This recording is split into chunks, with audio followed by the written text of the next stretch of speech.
जय हिंद स्टूडेंट्स। पिछले वीडियो में मैंने आप लोगों को एरिया रिलेटेड टू ट्रायंगल के कुछ एग्जांपल्स बताए थे, जिसमें हमने एक फार्मूला यूज़ किया था half into base into height.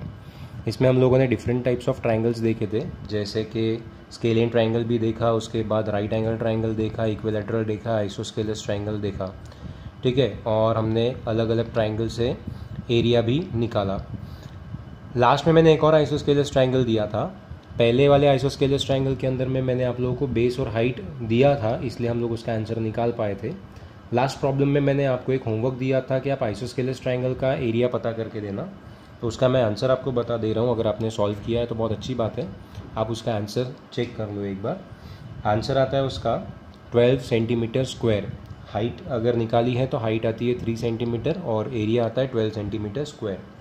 फिर मैंने आपको एक ट्रायंगल दिया था जिसके साइड्स मैंने आपको बोले थे 24, 32 और 40 मीटर के, और आपको उसका एरिया पता करने के लिए मैंने बोला था कि क्या हम उसका हाइट निकाल सकते हैं।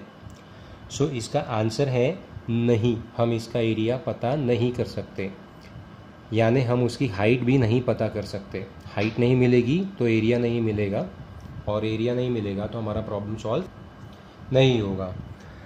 तो इसका रीज़न मैं आपको बता दूं कि ऐसा क्यों। सपोज़ हमारे पास एक ट्रायंगल है जिसकी साइड्स थी 24, 32 और 40 मीटर की।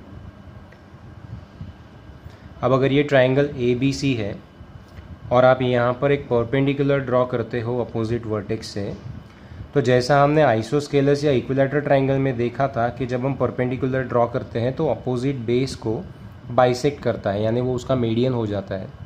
तो ये यहाँ पे इसलिए होता है क्योंकि ये स्पेशल टाइप ऑफ ट्रायंगल है, चाहे वो आइसोस्केलस हो या इक्विलैटरल ट्रायंगल हो। लेकिन स्केलियन ट्रायंगल में ये पॉसिबल नहीं है। आप फिगर में भी देख सकते हो कि ये वाला पार्ट और ये वाला पार्ट इक्वल नहीं है, इसलिए बाइसेक्ट नहीं हो सकता। बाइसेक्ट नहीं हो सकता तो हमको ना ये पता चलेगा ना ये पता चलेगा। किसी भी ट्रायंगल में पाइथागोरस थ्योरम लगाते वक्त आपको एटलीस्ट 2 साइड्स पता होनी चाहिए, तब जाके आप थर्ड साइड पता कर सकते हो। इसलिए यहाँ पे ये पॉसिबल ही नहीं है कि इन 3 साइड्स का यूज़ करके हम half into base into height के फॉर्मूला से ये ट्रायंगल का एरिया पता कर सके। तो फिर अब कैसा? सो यहाँ पर एंट्री होती है हेरॉन्स फॉर्मूला की। हेरॉन एक इजिप्शियन मैथमेटिशियन था जिसने 10 AD के अंदर में ये फॉर्मूला डिराइव किया था। ठीक है।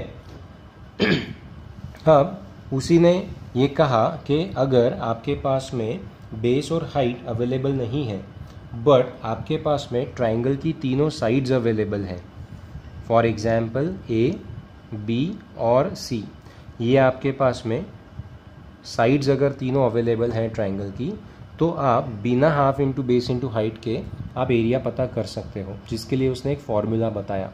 फॉर्मूला बताने के पहले हमको 2 चीज़ें देखनी पड़ेगी। सबसे पहला पेरीमीटर ऑफ ट्रायंगल, जो हमने कल के वीडियो के अंदर में देखा था।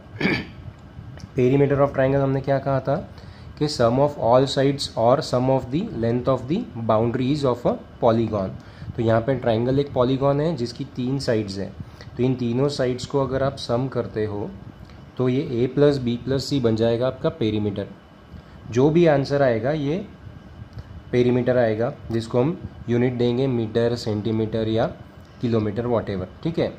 एरिया का unit metre square, centimetre square, kilometre square ऐसा आता है। ठीक है, तो ये पेरीमीटर आ गया। अब हेरॉन बोलता है कि आपको पेरीमीटर से निकालना पड़ेगा सेमी पेरीमीटर। पेरीमीटर के बाद आपको क्या निकालना पड़ेगा? Semi perimeter. अब ये सेमी पेरीमीटर मतलब क्या होता है? तो सेमी पेरीमीटर का मतलब होता है half of the perimeter. Perimeter का half is called as semi perimeter. जैसे सर्कल का हाफ तो हम क्या बोलते हैं? Semi circle. वैसे पेरीमीटर का हाफ क्या होगा? Semi perimeter. तो सेमी पेरीमीटर होता है हाफ ऑफ द पेरीमीटर। यानी यहाँ पे अगर आप देखोगे तो A + B + C divided by 2, ये वैल्यूज़ आपको पता रहेगी, तो आप यहाँ पे डालोगे और कैलकुलेट करोगे, तो इससे आपको पता चल जाएगा सेमी पेरीमीटर। एक बात हमेशा ध्यान में रहे, सेमी पेरीमीटर हमेशा इंडिविजुअल साइड से बड़ी ही आएगी, वो कभी भी उससे छोटी नहीं आ सकती है। ठीक है, तो ये आ गया आपका सेमी पेरीमीटर। अब हेरॉन बोलता है कि अब अगर आप एरिया ऑफ ट्रायंगल पता करना चाहते हो तो आप ये फॉर्मूला अप्लाई करो। फॉर्मूला है √S × S - A multiplied by S minus B multiplied by S minus सी।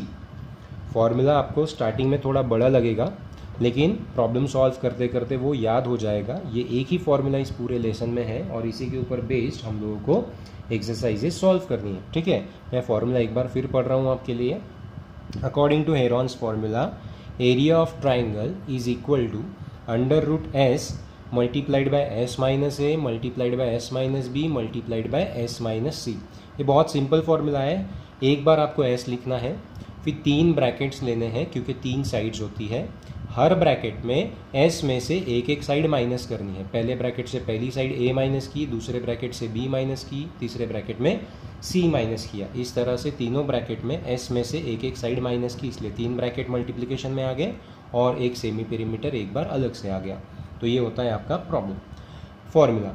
अब आप कहोगे कि सर इतना बड़ा फॉर्मूला वैल्यू डालने के बाद में सॉल्व करने में कितना डिफिकल्ट होगा। बिल्कुल नहीं, अभी अगर हम एग्जाम्पल लेके चलें तो आपको समझ में आएगा। ठीक है, अब मैं यहीं पे लेता हूँ कि सपोज़ ए का वैल्यू 24 आता है, बी का वैल्यू 32 आता है और सी का वैल्यू 40 आता है। ये मीटर में, ये कल का ही प्रॉब्लम मैं यहाँ पे लेके आपको बता रहा हूँ। ठीक है, तो सबसे पहले हेरॉन्स फॉर्मूला के लिए हमको चाहिए सेमी पेरीमीटर। सेमी पेरीमीटर के लिए पहले पता चाहिए पेरीमीटर। तो हम सबसे पहले क्या पता करेंगे, पेरीमीटर। पेरीमीटर पता करने के लिए सम ऑफ ऑल साइड्स करना पड़ेगा, जिसमें मैं a प्लस बी प्लस सी करूँगा। तो a प्लस बी प्लस सी में आएगा 24 प्लस 32 प्लस 40, 24 प्लस 32 प्लस 40। तो ये पेरीमीटर आ जाता है आपका 96 मीटर का। ठीक है, अब आपको सेमी पेरीमीटर चाहिए तो आपको पेरीमीटर का आधा मतलब 96 डिवाइडेड बाय 2 करना पड़ेगा, मतलब आपका आंसर आ जाता है 48 मीटर का सेमी पेरीमीटर। अब आप वेरीफाई कर लीजिए, यहाँ पे तीनों भी इंडिविजुअल साइड्स 48 से छोटी है, यानी सेमी पेरीमीटर से छोटी है। अब ये वैल्यूज़ को आप फॉर्मूला में पुट करो तो आएगा under root 48 multiplied by 48 minus 24। A का वैल्यू 24 लिया, बी का वैल्यू 48 माइनस 32, सी का वैल्यू 48 माइनस 40। ठीक है, ये वैल्यूज़ पुट कर ली। अब तीनों ब्रैकेट को सॉल्व कर लो। 48 एज इट इज़ रहने दो। 48 में से 24 गया, 24 बचता है। 48 में से 32 गया, 16 बचता है। 48 में से 40 गया, 8 बचता है। तो आपके ये 4 वैल्यूज़ इसके अंदर में आ गए, 48, 24, 16 और 8। ठीक है, अब जनरली क्या होगा कि बहुत सारे बच्चे बताने के बावजूद ये गड़बड़ करते हैं कि बच्चे अपनी ही कैलकुलेशन को बड़ा बना देते हैं और फिर उन लोगों को कैलकुलेशनल मिस्टेक तो होती ही है, लेकिन प्रॉब्लम सॉल्व करना भी जान पे आता है। होता क्या है, आप लोग क्या करते हो, इन सारे नंबर्स को मल्टीप्लाई करोगे। अभी भी आप में से कुछ लोग जब ये वीडियो देख रहे होंगे तब यही सोच रहे होंगे कि अब इन सबको मल्टीप्लाई करना पड़ेगा, फिर वो एक बहुत बड़ा नंबर आएगा, फिर उस बहुत बड़े नंबर को मुझे फैक्टराइज करके उसका स्क्वायर रूट निकालना पड़ेगा, तब जाके आंसर आएगा, राइट। तो ऐसा कुछ नहीं है। आपको यहाँ से क्या करना है, इन नंबर्स को और स्प्लिट करना है और फैक्टराइज करना है इस तरह से कि अंदर उन नंबर्स के पेयर बनते चले जाए। ठीक है, कैसे, तो मैं बता रहा हूँ। अभी 48 के ही फैक्टर्स अगर आप देखोगे तो बहुत सारे फैक्टर्स आते हैं, लेकिन हमको यहाँ पर देखना है कि 48 इन में से किसका मल्टीपल आता है। तो 8 का, 16 का, 24 का आता है, लेकिन आप देखो सबसे बड़ा 24 है। तो ये 48 को अगर मैं 2 मल्टीप्लाइड बाई 24 लिख दूँ तो चलेगा, हाँ चलेगा। फिर ये 24 को वैसे ही रहने दो। इससे क्या हुआ, ये 24 पेयर बन गया तो सीधा बाहर आ जाएगा, हमारा कैलकुलेशन ईजी हो गया। अभी 16 तो खुद ही एक परफेक्ट स्क्वायर है तो इसको वैसे ही रहने दो। अब बचता है 8, 8 को कर दो 2 मल्टीप्लाइड बाय 4। क्यों, क्योंकि ये 2 के साथ ये 2 पेयर बन जाएगा, 4 तो परफेक्ट स्क्वायर है। अब देखो हमने इस कैलकुलेशन को आसान कर दिया। अभी क्या होगा कि ये 2 2s में से एक 2 बाहर आएगा, ये 2 24s में से एक 24 बाहर आएगा। 16 परफेक्ट स्क्वायर है 4 का तो 4 आ गया बाहर, 4 भी परफेक्ट स्क्वायर है, उसका आएगा आंसर 2 बाहर। ठीक है, इस तरह से अब ये नंबर्स आपके सामने आ गए। अब फाइनली आपको क्या करना है, इन सारे नंबर्स को मल्टीप्लाई, तो ये रहेगा आपका एरिया। कैसे, 2 2s 4, 4 4s 16, 16 मल्टीप्लाइड बाय क्या करना पड़ेगा आपको, 24। तो ये कितना आएगा, यहाँ पे करके देखते हैं। 6 4s 24, 2 कैरी, 6 2s 12, 14, तो ये आएगा 4 और 2, यहाँ पे 4 8 3, तो आंसर आ गया आपका 384 मीटर स्क्वायर। तो आपका एरिया ऑफ ट्राइंगल बन गया 384 मीटर स्क्वायर। ठीक है, बहुत सिंपल है।